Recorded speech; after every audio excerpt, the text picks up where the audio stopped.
Self pollination, the process of transfer of pollen from anther to stigma of same flower.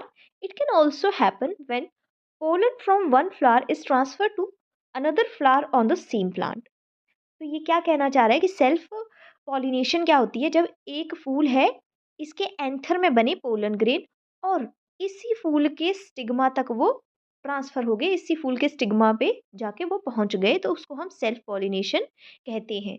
Self pollination जो है वो wind की वजह से भी क्या हो सकता है, पोलन ग्रेन उड़ के स्टिग्मा तक पहुंच सकते हैं, या पानी की वजह से हो सकता है, या इंसेक्ट्स के कारण जो है वो सेल्फ पॉलिनेशन जो है वो हो सकती है।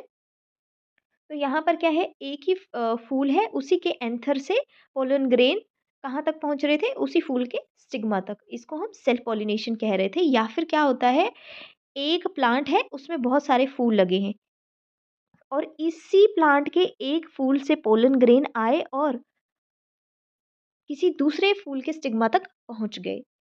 यानी कि अगर सेम प्लांट है और एक एक फूल के एंथर से पोलन ग्रेन निकल के किसी दूसरे फूल के स्टिग्मा तक पहुंच जाएंगे, तो उसे भी हम सेल्फ पॉलिनेशन कहेंगे।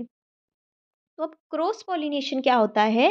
Cross pollination is transfer of pollen grain from anther of one flower to stigma of another flower.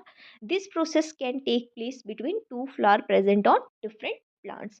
तो अब यहाँ पर क्या है, सेल्फ पॉलिनेशन में एक ही फूल में ये प्रोसेस हो रहा था, और क्रॉस पॉलिनेशन में क्या हो गया, दो फूल हैं, एक फूल के एंथर से पोलन ग्रेन निकले और दूसरे फूल के स्टिग्मा तक पहुंच गए।